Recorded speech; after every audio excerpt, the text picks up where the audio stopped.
And we'll start with you. You published an article about this exact topic today. I read your article. I'm going to call you out a little bit on this, my friend. You're brilliant. You're very smart. But again, you're focusing on more sanctions. We haven't had China's ability to get China to the sanction table for 60 years. Well, it's a question of who we're sanctioning. Obama, Bush, and Clinton all tried sanctioning North Korea, and that didn't work. We need to sanction the people who enable North Korea, Chinese banks, Chinese companies, other foreign entities that give economic lifeblood to this killer regime.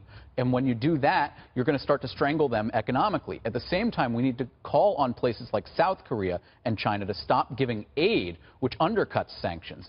Between 1991 and 2015, South Korea gave North Korea $7 billion in aid, which allowed the North Koreans to stay in power. If you do that and you strangle North Korea economically, you'll actually see most likely a coup, which will see Kim Jong-un be forced out and a more pro-Western. But that would require China to play ball.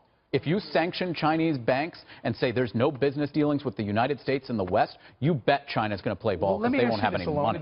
You're a Russia expert, I would say. Would that be fair to say? You're born there? Sure. I'm Russian. I think so would Russia fill the gap, the void, that if China were to back out or start applying sanctions, maybe Russia steps in? They're not afraid to trade with North Koreans. Well, I think that, for starters, sanctions just don't have a good track record, right? They're not working currently against Russia. They haven't been working against North Korea. They haven't been working against Iran, and so they're not really a viable solution.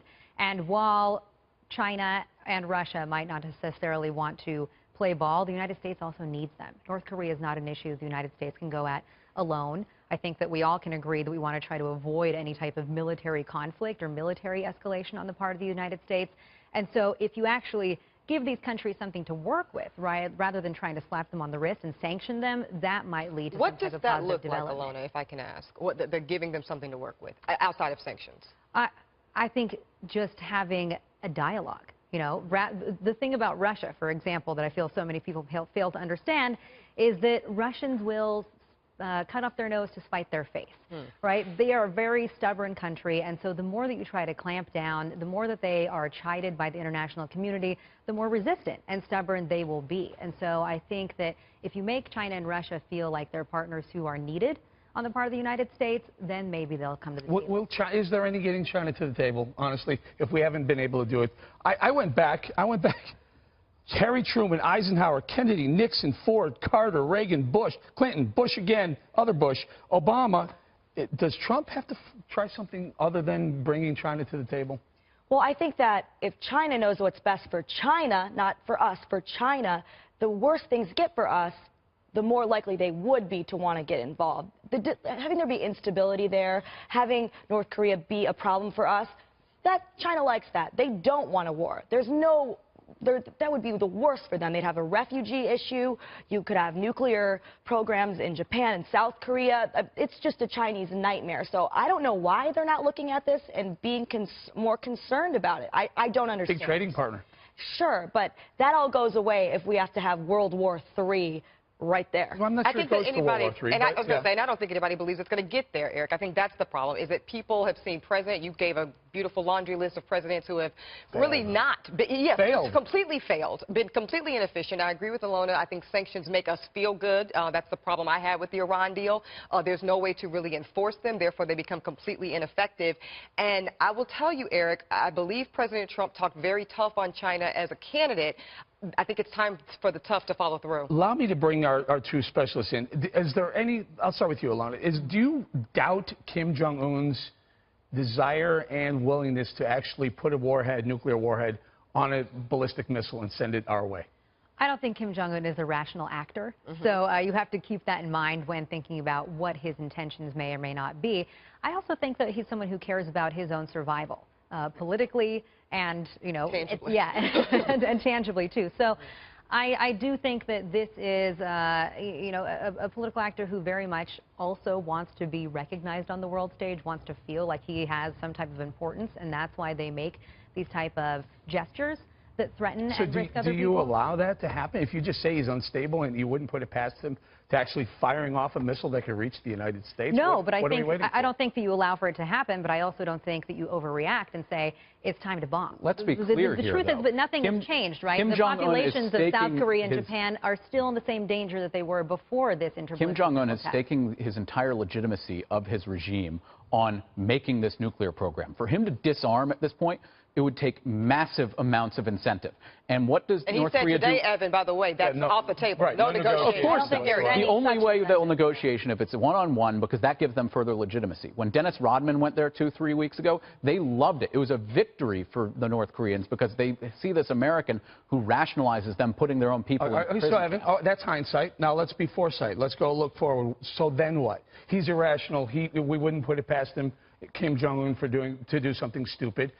Sanctions haven't worked. Now what? I think that we have to get Russia and China on the table and on the same page. Their initial reaction yesterday was, well, we could propose a deal where the U.S. takes out the THAAD missile systems from South Korea in exchange for North Korea disarming. North Korea, A, never abides by any agreements, and B, the THAAD missile systems, they're not saying that because North Korea wants it out. It's because Russia and China view that as a threat to their own influence on the region. Take a listen to Lieutenant Colonel Oliver North.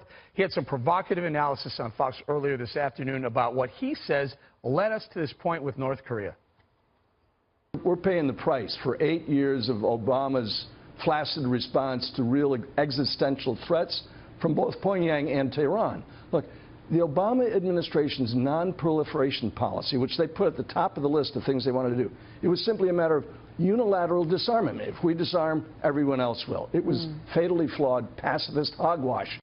Okay, let me bring Ken. You know my problem?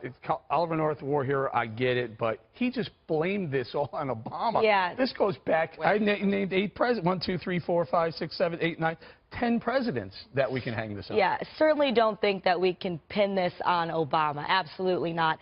What you're seeing in North Korea is just a bizarre situation. Okay, Kim Jong-un is not just a leader, he's a God king over there, right? I mean, Kim Jong-il's official biography says that he had the divine birth and he never had to use a bathroom. And they control the media, and all the people there believe this kind of garbage. This is what creates someone that's this crazy. If people all thought I was a god, I don't know what that would do to my head. Probably not good things.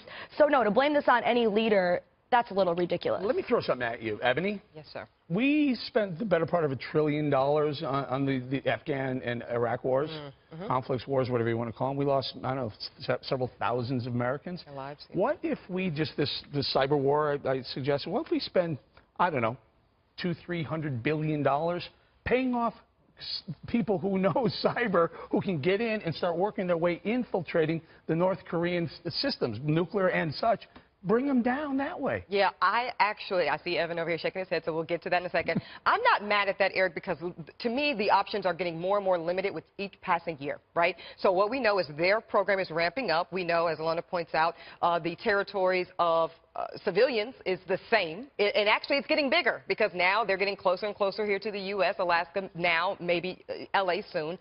I'm open and willing to any and everything because containment doesn't work. The sanctions haven't worked, and by golly, if it's cyber, then let's do that. Evan, it's called an AUMF, the Authorization of Use of Military Force. Why don't we just get Congress to authorize $200 billion authorizing our people to cyber attack this country? Well, we don't need an authorization to cyber attack, but we have to remember what we need something, don't we? For a cyber attack, we do that through clandestine services, and we've done it to Iran and other regimes. But when you actually go out and perform this, remember, North Korea will retaliate, and they have. Remember a month and a half ago when they took over all the Western Europe computer systems and hospitals and held them for ransom? That was North Korea, according to Fox News. And we need to actually keep in mind that there will be retaliation, and what could that be? Why don't we take them down, cyber? The thing about cyber attacks, and you mentioned Iran and the efforts that we tried there to stall their nuclear enrichment program, they're just temporary solutions. They're just Band-Aids. They're going to slow down the process but not actually fix it. What you need in a place like North Korea is to try to open up the world to this population so that they aren't starving anymore, so that they have access to information about what's happening elsewhere, so that the regime isn't able to continue to clamp down. That won't happen until the regime changes. Yeah, I was going to say, is that kind of akin to what we're trying to do? They don't get to pick what they think that over there. That hasn't worked. That hasn't worked in Syria. Hasn't worked anywhere, ever, I think. Yeah. I mean, it's like blaming... You got to figure it out, Alana. Yeah. I'm not claiming to solve world peace here, but... overseas. I mean, that's really, that's that theory. I can't... It's just, again, pointing to that sanctions backfire, and they only make people look more inward and support their leader. I'm not looking for sanctions anymore. Sanctions seem to be a lot of nothing for me, a big nothing burger. It's a feel-good moment. It doesn't even work. We pay the really, really smart people around the world a lot of money to go attack the North Koreans. Maybe I'm crazy. Kat thinks I'm crazy. I don't think you're crazy. Up next.